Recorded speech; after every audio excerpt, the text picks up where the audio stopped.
하나님 말씀은 창세기 18장 1절부터 15절까지.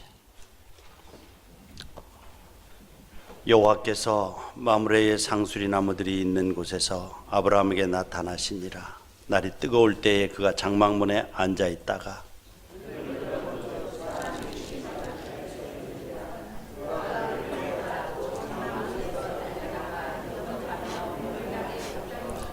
이르되 내 주여, 내가 주께 은혜를 입었사오면 원하건대 종을 떠나 지나가지 마옵시고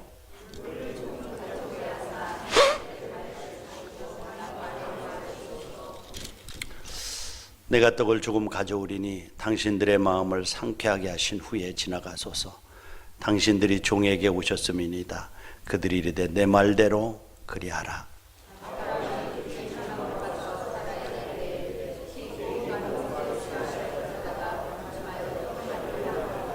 아브라함이 또 가축대 있는 곳으로 달려가서 기름지고 좋은 송아지를 잡아 하인에게 주니 그가 급히 요리한지라.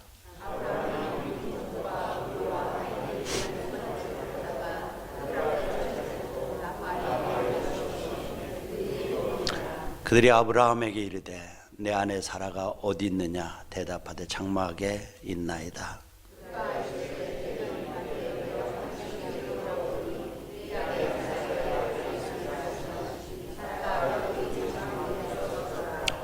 아브라함과 사라는 나이가 많아 늙었고 사라에게는 여성의 생리가 끊어졌더라.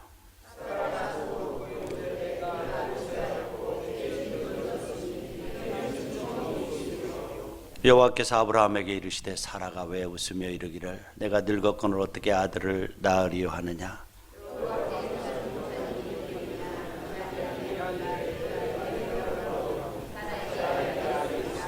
다 같이 사라가 두려워서 부인하여 이르되 내가 웃지 아니하였나이다 이르시되 아니라 내가 웃었느니라.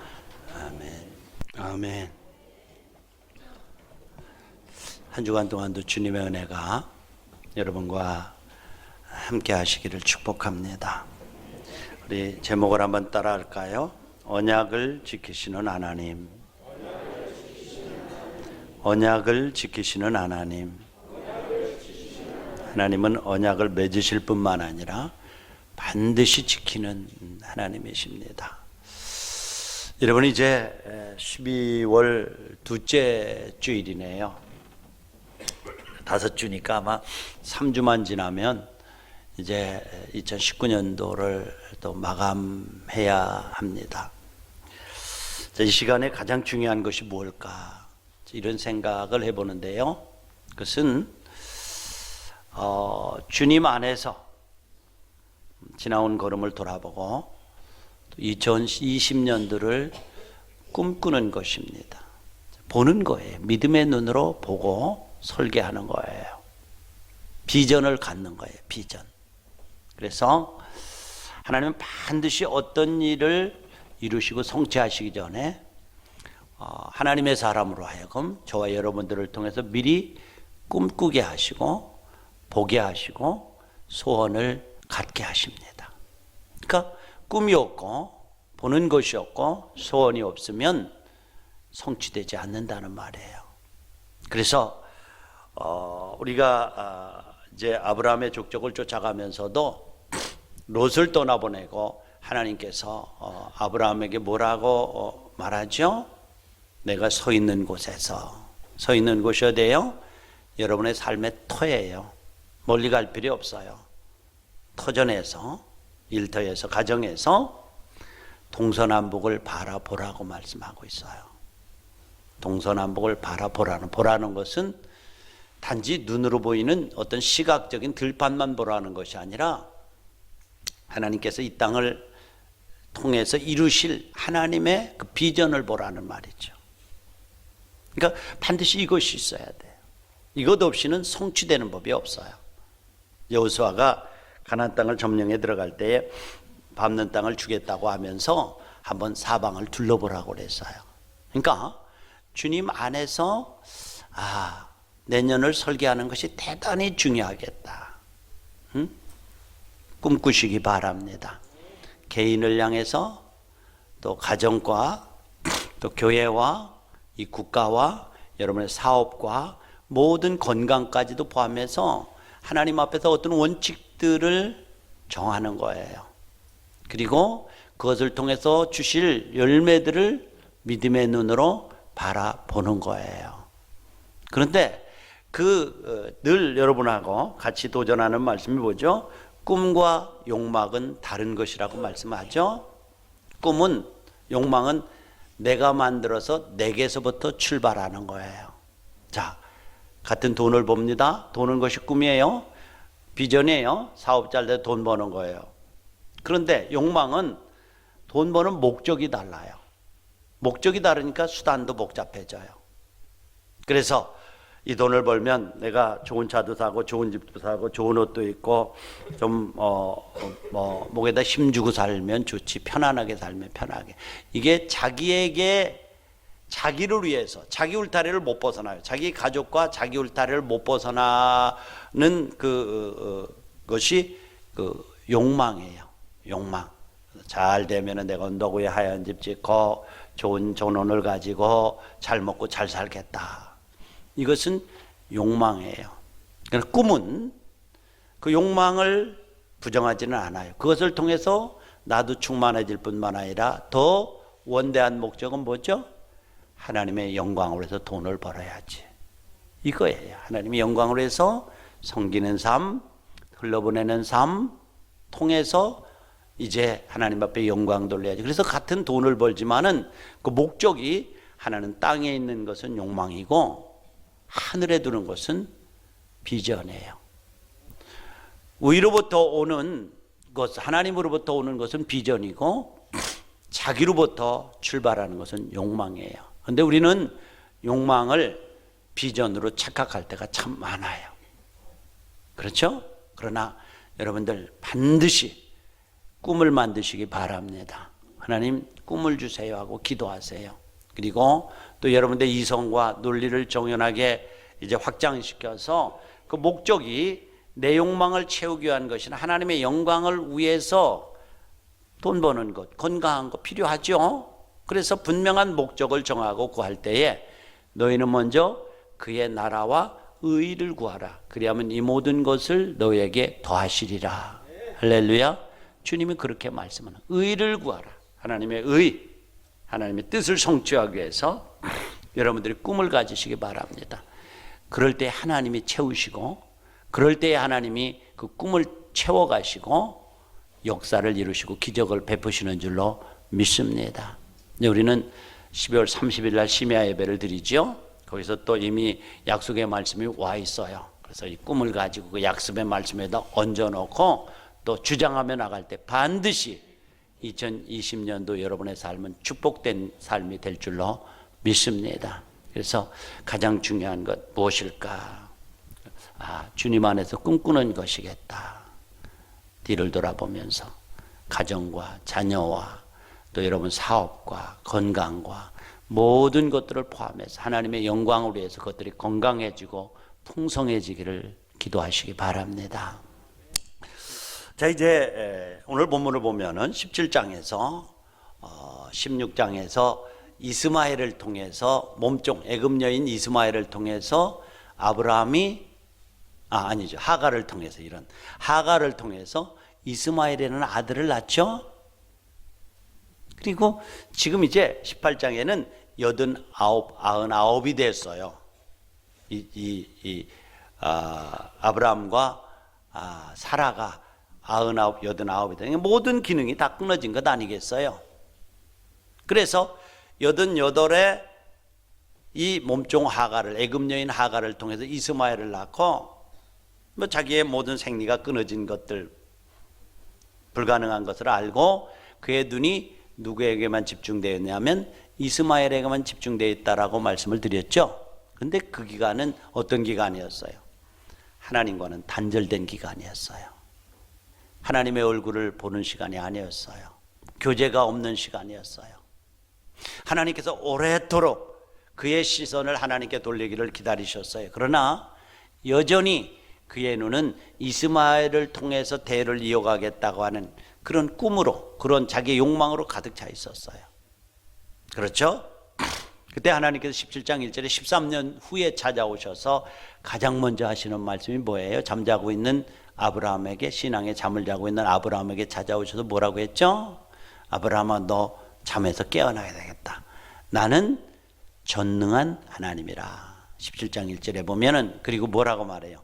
내 앞에 행하여 완전하라. 내 앞에 믿음으로 순종해서 완전해져라, 이 말이에요.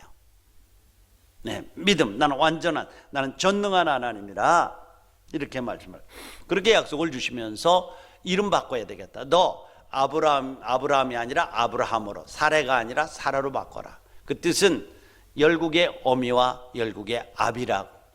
단지 아들 하나 낳고 그것을 통해서 내 아비가 부모가 되는 것이 아니라 너를 통해서 큰 족속을 이루고 축복이 흘러가는 열국을 만들겠다. 이름을 바꾸게 하죠. 그리고 이제 믿음의 사람이 되기를 변한다라고 하면서 이제 이 약속의 증표로, 내가 반드시 이루는 약속의 증표로 할례를 받아라 그래요. 할례.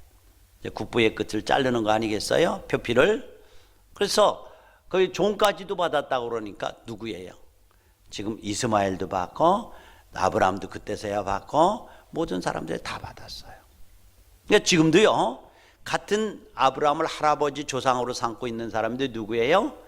이제 모슬렘들이 이슬람교를 믿는 이 이스마엘의 후예들이 있어요. 그 사람들도 지금 같은 할아버지 아브라함을 조상으로 삼고 있기 때문에 할례를 받아요. 그 사람들 다, 중동 사람들도 할례를 받아요. 유대인들만 아니라 할례를 받는 거예요. 이것은 반드시 내가 너를 통해서 아들을 줄 것이고 축복을 흘러보내는 통로로 삼겠다. 근데 17장에 보면 아브라함이 그 언약을 받을 때의 반응이 어땠어요? 17장 17절에 보면은 저 땅에다 얼굴을 대고 있어요. 받는다는 말씀을 그대로 받겠습니다 하고 받아요. 그런데 놀라운 것은 속으로 웃었습니다. 아브라함이 엎드려 웃으며 마음속으로 이르되 100세 된 사람이 어찌 자식을 얻겠습니까 하고 웃어요. 이게 하나님 모르셔도 너무 모르시네요. 우리 상태를 아시잖아요. 그런데 어떻게 아기를 갖는단 말이에요. 늙은이가 웃었어요. 그러니까 받으면서도 확신이 없었어요.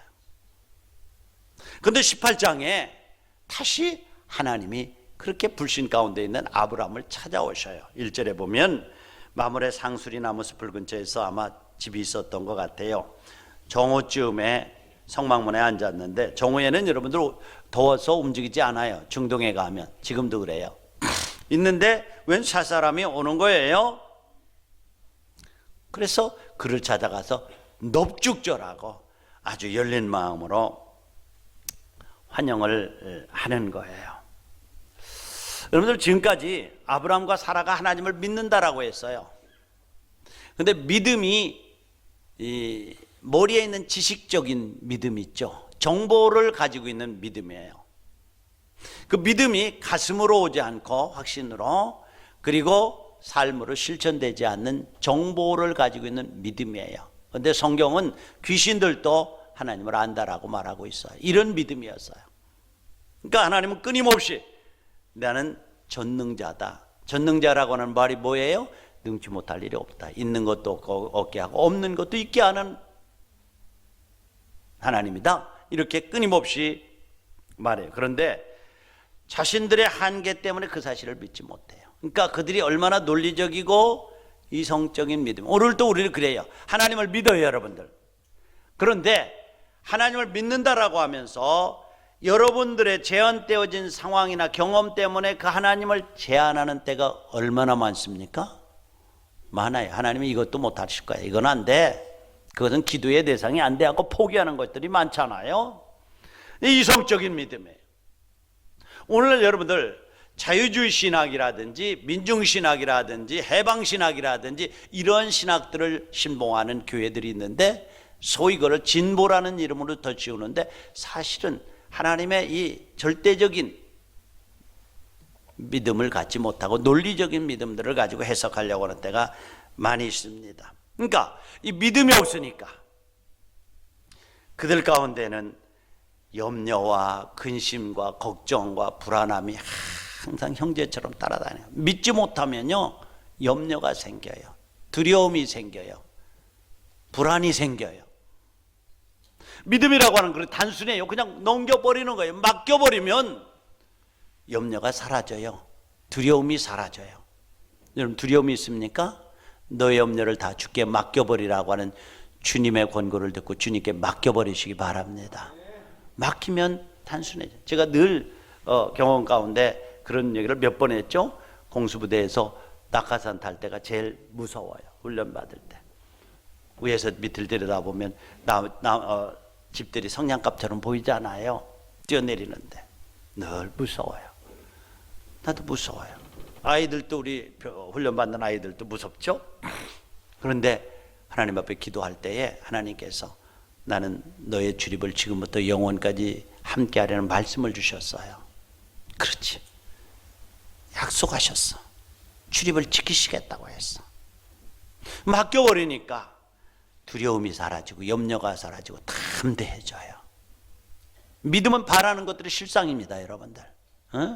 하나님의 전능하심을 믿는 거예요. 그러니까 24년 동안 하나님의 약속을 받고 믿음의 출발을 했어요. 하나님의 존재를 믿어요. 그런데 놀라운 것은 이렇게 이성적인 믿음, 체험되어지고 이해되어지는 것만 받는 믿음 위에 믿음을, 자기의 믿음을 갖고 있었습니다. 그때 하나님께서 찾아오셔서 끝까지 내년 이맘때가 되면 아들을 낳을 것이다, 사라를 통해서. 그 이름은 이삭이라고 하면서 낳을 아이가 남자라고 하는 것, 내년 이맘때에 낳을 것이라고 하는 것, 그리고 너의 본처인 사라를 통해서 낳을 것이라는 정확한 말씀을 해주시는 거예요. 정확한 말씀을. 이 순간부터 아브라함의 믿음이 변화되기 시작합니다. 그래, 하나님은 능치 못할 일이 없는 하나님이야. 지금까지 나는 우리의 한계성 때문에 하나님의 전능하심까지도 받아들이지 못하고 부정하고 있었어. 그런데 하나님은 전능하신 하나님. 이제 믿음이 변하기 시작해요. 자, 우리가 여기서 찾아오시죠. 복음이 뭐예요? 복음 중에 복음이 뭐예요? 하나님은 찾아오시는 분이세요. 따라합시다. 하나님은 찾아오는 분이다. 지금까지 보세요. 네. 그저 위기 때마다 찾아가시고, 앉아있을 때마다 찾아가시고, 실망에 빠져있을 때마다 찾아오시고, 그렇게 찾아오시는데도 불구하고 여러분들 의심하는 마지막 순간까지 지금 하나님이 아브라함을 찾아오시는 것 아니에요? 성경을 보세요. 이방 종교는 늘 사람이 도덕과 윤리와 착한 행실과 선행으로 하나님을 찾아갑니다. 찾아가는 거예요. 그런데 그 찾아감이 한계가 있잖아요. 여러분들과 제가 어떻게 하나님을 찾아갑니까? 늘 불안합니다. 그러나 우리 기독교는 하나님이 인간에게 찾아오시는 거예요. 이게 복음인 줄로 믿습니다. 보세요. 아담과 하와가 범죄하고 동산 안에 숨었죠. 그때 하나님이 찾아오셔서 아담아, 내가 어디 있느냐고 물으시는 거예요. 그리고 따뜻하게 감싸서 그들의 부끄러움을 가죽옷으로 덮어주는 거예요. 부모시는. 여러분 한번 보세요. 이제 가인이 동생 아벨을 죽이고 두려워서 숨어 있었어요. 그때 창세기서에 보면은, 4장에 보면은 하나님이 찾아오셔서 살인자 가인까지도 품으시는 것을 보지 않아요. 누구든지 너를 해치지 못하게 할 것이라고. 그런데 형 에서를 속이고 에서의 분노를 피해서 이제 바다나람으로 도망가던 그러한 야곱이 베델에서 돌베개 되고 잠을 자고 있을 때 홀로인 줄 알았더니 하나님이 찾아오셔서 사다리에 오락 내리락 하는 하나님을 보지 않아요? 하나님은 찾아오시는 분이에요. 여러분들 보세요. 엘리야가 850명과 영적 전쟁에 승리하고 승리를 했는데 놀라운 것은 이세벨이 죽이러 쫓아다니는 거예요. 그러니까 이 엘리야가 우울증에 걸리고 너무너무 아파서 하나님, 로뎀나무 아래 가서 뭐라고 말해? 하나님, 나를 차라리 죽여주세요. 살고 싶은 생각이 하나도 없습니다. 했을 때에 하나님께서 그를 찾아오셔서 위로하시고 힘을 주시는 것을 보지 않아요? 여러분들, 그런데 이 찾아오심의 절정은 우리가 대강절 둘째 주일을 지금 보내고 있습니다. 대강절은 뭐죠? 예수님이 오심 25일 날 탄생하는데 그날 이제 둘째 주를 지내고 있어요. 25일이면 예수님을 기다릴 때자에다가 주님이 강림할 때 주님을 기다리는 절기를 보내고 있는 거예요. 그런데 이 찾아오심의 절정이 뭐예요? 하나님께서 하늘 보좌를 버리고 육신을 입고 이 땅 위에 오신 인카네이션한 그 사건, 이 사건이야말로 찾아오심의 절정인 줄로 믿습니다. 우리가 죄로 말미암아 죽을 수밖에 없었고 죽었던 우리를 어떻게 하면 살릴까 하고 하나님이 대신 죽어주기 위해서 이 땅에 찾아오신 사건이 바로 예수님이 이 땅에 탄생하신 사건입니다. 여러분들, 하나님은 찾아오시는 분이에요. 늘 우리가 좌절하지 않는 것은 찾아오시는 하나님 때문에 좌절하지 않는다라고 말씀을 했죠. 우리의 구원이 불변하는 것은 우리가 하나님을 붙들고 있는 것이 아니라 하나님께서 우리를 붙들고 계셔서 너희를 내가 붙들고 있는 사랑에서 끊을 수 없다고 주님 말씀하시기 때문에 우리의 구원이 견고하고 흔들림이 없는 것임을 믿으시기 바랍니다. 우리가 자녀답게 살아가는 것은 그 다음 일입니다. 자녀 되기 위해서 자녀답게 살려고 노력하는 것이 아니라 주님이 불러서 자녀로 삼아 주셨기 때문에 이제 자녀된 삶을 살아가는 것입니다. 우리가 바뀌면 안 돼요. 이렇게 찾아오시는, 끝없이 임마누엘 하셔서 찾아오시는 분이에요. 그래요. 하나님께 찾아오셔서 그의 믿음 없음을 책망하지 않고 끝까지 그에게 믿음을 불어넣어 주시면서 아브라함아, 사라야, 내가 누구냐? 나는 전능한 하나님이다. 능치 못할 리 없고 있는 것을 없게도 하시고 없는 것을 있게도 하고 세우기도 하고 부수기도 하는 자가 나다. 역사의 주관자야. 천지를 창조하신 나야라고 하면서 이 믿음을 불어넣습니다. 지금까지는요, 아브라함에게서 이렇게 친절하게 하나님의 사자를 맞아본 적이 없어요. 항상 시큰둥했어요. 하나님, 아들 주신다고 그랬는데 왜 안 주는 거예요? 이제 다 끝났어요. 다 끝났어. 그들 불신 가운데 그걸 기다리지 못하고 애굽 여인 하갈을 몸에 안고 이스마엘을 낳았잖아요. 이 불신앙의 자녀거든요. 이제 다 끝났어요. 시큰둥했어요. 그런데 이때는 달랐어요. 1절에 보면 하나님이 범상치 않은 모습을 보게 됩니다. 그리고 이제 사람의 모습으로 찾아온 것을 압니다. 말씀으로만 그동안에 나타나셨는데 이제 사람의 몸을 입고 온 거예요. 그동안은 뭐 내가 너에게 지시할 땅으로 가라 약속으로 말씀하셨어요. 자, 어쨌든 사람의 모습으로 찾아오셨을 때에 얼마나 기쁨으로 찾아간대. 그 발을 찾아가 반겨맞으면서 18절에 보면 그 발 아래 엎드려 더운데 집에 묵어 가세요 하면서 이제 물을 가져다가 발을 씻고 하는 말이 더우니까 식사를 좀 하시고 떡을 가져올 테니까 식사를 좀 하시고 힘을 얻고 그리고 가세요. 얼마나 정성껏, 얼마나 열린 마음으로, 얼마나 친절하게 이제 말하고 있는지 몰라요. 여러분들, 이제 주님을 인격적으로 만난 것입니다. 저와 여러분들이 주님을 인격적으로 만나시기를 기원합니다. 태도가 달라져요. 관념적인 신앙이 아니라 체험적인 신앙을 갖게 되니까 달라져요.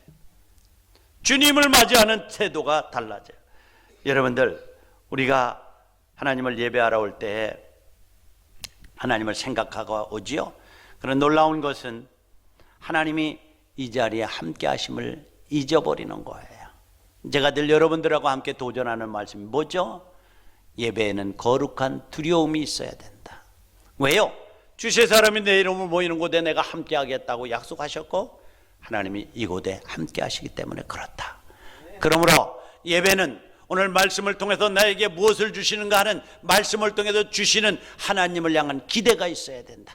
반드시 기대는 만남으로 이루어진다. 말씀을 통해서 혹은 인격적으로 성령의 만지심을 만남으로 이루어진다. 그 만남은 반드시 내가 하나님 앞에서 거룩하게 살아가고자 하는 결단으로 이어진다. 이 3요소가 예배 가운데는 반드시 있어야 된다. 그러니까 예배는 거룩하고 경건한 두려움이 있어야 된다라고 말씀을 드렸죠. 자, 그런데 욥도 이렇게 하나님을 경험하고 이렇게 말하죠. 욥기 42장 5절에 보면 내가 주께 대하여 귀로 듣기만 하여 싸우나 이제는 주를 눈으로 배움나이다. 항상 귀로만 듣고 간접적으로. 그러나 이제는 이 환난을 통해서 하나님의 얼굴을 뵈고 하나님을 직접 뵙는다. 하나님을 경험한다고 확실하게 함께하는 하나님을 고백하고 있습니다. 하나님을 만난 사람에게는 감격이 있죠.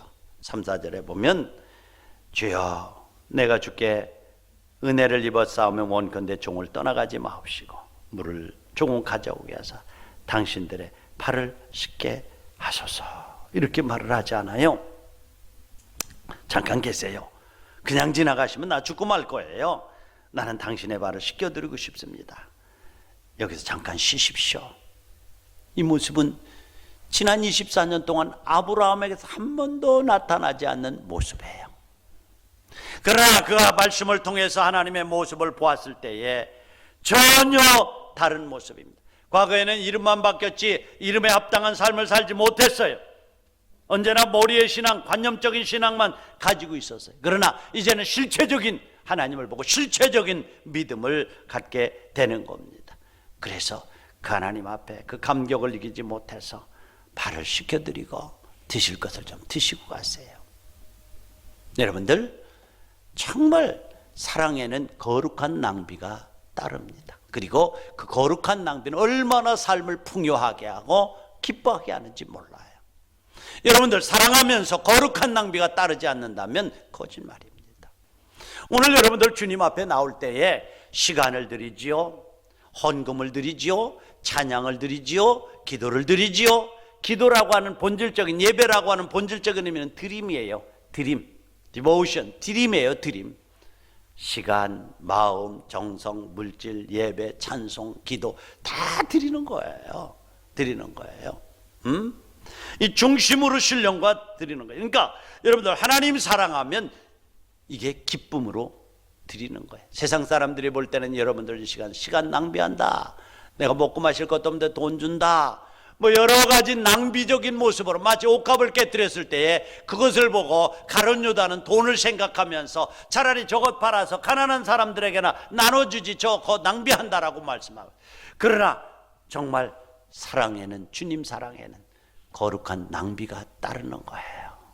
이 기쁨이, 거룩한 낭비의 감격이 없다면 여러분들 진짜 신앙생활하는 것 아닙니다. 언젠가 제가 어떤 기사를 보다가 성악가인 김청자 씨가 옛날에 한번 말씀드렸죠. 아프리카에 가 있는 것을 알았어요. 가서 그 아이들과 더불어서 음악을 가르치고 치유하고 자기의 재산들을 팔아 섬기고 있어요. 그런데 한 가지 결론, 너무너무 행복하고 너무너무 삶의 보람을 느낀다는 거죠. 보세요. 거기 가서 몇 번 열병도 걸렸대요. 이질도 걸렸대요. 얼마나 환경이 열악한지 몰라요. 아마 서울에 있으면 그만한 일은 가지고 돈도 많아요. 따뜻한 보일러, 따뜻한 난방, 냉방 다 있어요. 좋은 문화시설이 있어요. 편하게 자고 먹을 수 있어요. 누릴 수 있어요. 그런데 그거 다 포기하고 아프리카에 가서 그 열악한 환경에 살면서도 그들을 섬길 때에 얼마나 기쁨이 있는지. 그런데 왜 거기에 갔냐? 누가 나를 위하여 갈 거라고는 성경 한 기절 읽고 나니까 주님 그래요 내가 가겠습니다 하고 그것으로 갔다는 거예요. 그런데 내 것을 주는 것으로 생각했는데 그것을 통해서 얻는 것이 너무너무 행복하고 너무너무 감사하고 너무너무 기뻐서 고대광실에서 누리지 못하는 감사와 기쁨과 행복을 거기서 누린다고 하는 그런 기사를 읽은 적이 있습니다. 여러분들 거룩한 낭비에는 이와 같이 충만함과 기쁨과 행복이 따라오는 줄로 믿습니다. 그래서 이렇게 거룩한 낭비를 하기 시작하는 거예요. 그래서 여러분들 이것이 예배예요. 이것이. 자, 그리고 발을 씻긴 후에 뭐라고 말하죠? 야, 이제 떡을 조금 가져올 테니까 그것 드시고 쾌활하게 하신 후에 지나가소서. 당신이 종에게 오셨습니다. 당신들이 종에게 오셨습니다 라고 말하죠. 요청하죠. 그랬더니 이르되, 그들이 누구예요? 찾아온 하나님이 이르되 말대로 그리하라 이렇게 말씀을 하요. 이것이 예배의 요소예요. 예배는 일방적으로 쏘아드리는 것이 아니라 드림과 하나님을 향한 간구와 찬양과 드림이 있으면은 반드시 응답이 있는 것입니다. 하나님 앞에 그렇게 할까요? 그리하라 이렇게 응답하는 거예요. 그래요. 교제가 이루어지는 거죠. 성경은 우리에게 말씀합니다. 계시록 3장 20절에 볼지어다 내가 문 밖에 서서 두드리노니 누구든지 내 음성을 듣고 문을 열면 내가 내게로 들어가 너로 더불어 먹고 너는 나로 더불어 먹으리라. 단지 음식을 말하는 것이 아니라 풍성한 삶의 나눔이 있다는 거예요. 풍성한 식탁 나눔이에요. 그러니까 여러분들 우리 예심교회도요, 그저 식탁에서 같이 먹을 때 단지 한 끼 때우는 것이 아니라 같은 식탁에서 같은 식사를 하는, 같은 식탁에 같은 식사를 하면은 뭐예요? 식구예요. 식구. 여러분과 제가 주님 안에서 한 가족이요 식구인 것을 확인하시기 바랍니다. 너는 나로 더불어 먹고 나는 너로 더불어 먹으라. 주님과의 깊은 교제와 나눔이 있다라고 하는 사실이죠. 그래서 참된 예배 공동체는 아브라함이 체험했던 이 구원의 감동과 기쁨이 넘치는 그러한 예배 공동체, 우리 예심교회가 이 구원의 감격과 기쁨이 넘치는, 아브라함이 체험했던 그 감격이 넘치는 교회가 되기를 축원합니다. 여러분들, 그런데요, 오늘날 우리가 교회가 세상을 변화시키지 못하는 이유는 이런 성령 충만한 초대교회의 모습을 잃어버렸어요. 너무 사석화되어졌어요. 관계가 깊지를 못해요. 자, 그런데 9절에 보면 이제 아들을 주고 내년 이맘때 사라를 통해서 아들을 낳게 하고 그리고 이삭이라고 하고 뭐 이렇게 약속을 하는 얘기를 들었단 말이죠. 그런데 10절에 보면 이렇게 10절에 보면 그 약속을 하죠. 하나님께서 너 사랑한다. 너는 나를 잊으자도 나는 결코 너를 잊지 않을 거야. 네가 나를 포기해도 나는 절대로 너를 포기하지 않아. 너는 나를 배신해도 나는 절대 배신하지 않아. 끝까지 사랑할 것이다 라고 끝까지 책임질 것이다.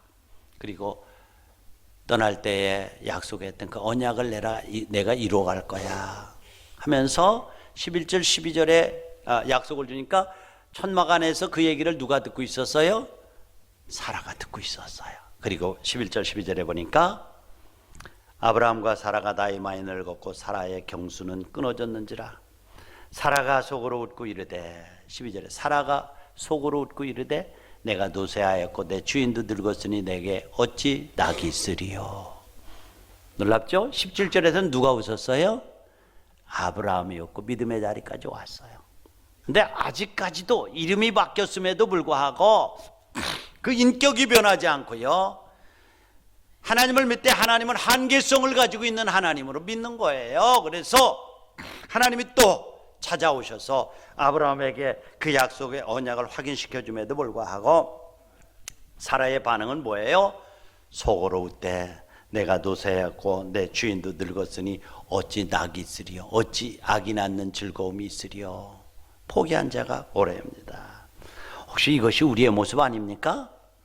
여러분, 하나님의 존재를 믿지만 그분의 전능하심을 믿지 못하는 분이 계십니까? 그래서 여러분들의 경험과 논리적인 한계로 하나님을 제한하지 않습니까? 이것이 우리의 모습이에요. 이미 안 된다고 내려놓는 거예요. 그럼 하나님도 일을 안 하시는 거예요. 그래서 성경은 언제나 믿음을 통해서 하나님이 기적을 베푸시는데, 예수님도 이 땅에 계실 때에 늘 환자와 죽은 자를 살릴 때에 하셨던, 질문하셨던 물음이 뭐예요? 내가 믿느냐? 내 믿음대로 될지어다. 그 안에 있는 믿음을 보시고 역사하시는 거예요. 믿지 않는 사람은 역사가 나타나지 않아요. 여러분, 하나님의 기적을 보기를 원하십니까? 하나님의 전능하심을 믿으시기 바랍니다. 여러분들의 이성과 논리로 하나님의 전능하심을 제한하지 마시기 바랍니다. 여러분의 지금 앞길을 가로막고 있는 담이 무엇입니까? 여러분들을 좌절하게 하고 여러분을 힘들게 하고 여러분을 두렵게 하는 문제가 무엇입니까? 그것 때문에 좌절하고 있습니까? 오늘 아브라함에게 주셨던 나는 전능한 하나님이라, 내게 능치 못할 일이 없는 하나님이라고 하는 아브라함에게 찾아오셔서 그의 잠자는 믿음을 깨워주신 이 믿음의 음성을 다시 한번 들을 수 있기를 축원합니다. 하나님 미리 보게 하시고 믿게 하시고 믿음을 통해 역사하셔요. 믿음은 축복이 흘러가고 하나님의 기적이 흘러가는 통로예요. 이것이 끊어졌을 때는 들어갈 수가 없습니다. 내 믿음대로 될지어다. 여러분들, 우리가 믿음이 없습니까? 심야 예배 때 같이 나눴던 말씀처럼 마치 귀신 들린 어린아이를 데려가서 고쳐달라고 할 때 많은 사람들이 제자들과 둘러앉아서 변론했다는, 옳고 그러면 율법에 맞느냐 틀리느냐, 누구의 죄 때문에 이렇게 병 들었느냐 귀신 들었느냐 이랬다는 거예요. 이런 변론의 대상이 아닙니다. 예수님께서 묻습니다. 내가 믿느냐? 네, 하나님을 믿습니다. 나의 믿음 없음을 도와달라고 애원하지 않아요. 오늘 시간에도 주님, 내가 정말 이 아버지가 구했던 것처럼 믿음 없음을 도와주소서 기도하는 아침 되기를 바랍니다. 또 그러니까 반복적으로 14절에 보면 여호와께 능치 못할 일이 있겠느냐, 기한이 이를 때에 내가 내게로 돌아오리니 사라에게 아들이 있으리라.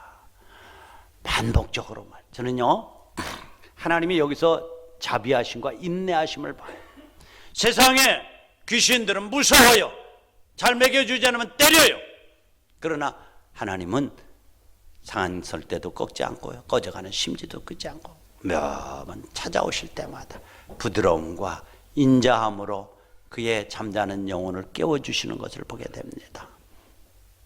살아가고 있잖아. 너 그렇게 몇 번 얘기했는데 못 믿어? 너 맞을래? 이렇게 하지 않아요. 다시 한번 말씀합니다.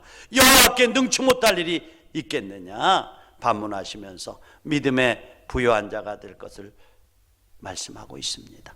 사랑하는 우리의 신가족 여러분들, 하나님은 언약을 이루시는 분임을 믿으시기 바랍니다. 우리가 믿는 하나님은 제한된 하나님이 아니라 전능한 천지를 만드시고 이 지구 덩어리를 공중에 띄워놓고 달과 해를 띄워놓고 운행시키시는 분이 하나님이신 것을 믿으시기 바랍니다. 우리의 믿음 없음 때문에 우리의 이성과 논리로 하나님의 능력을 제한하지 마십시오. 하나님은 오늘도 믿음을 통해서 여러분에게 기적을 베푸시는 하나님이신데, 하나님의 전능하심을 믿으면서 여러분 꿈꾸는 꿈들이 내년에는 반드시 이루어지게 해달라고, 또 오늘 나의 약함을 주의 전능하심으로 만져주셔서 회복시키시고 치유시켜달라고, 무너진 부분들을 세워주시라고 기대하는 여러분들이 되시기를 축복합니다.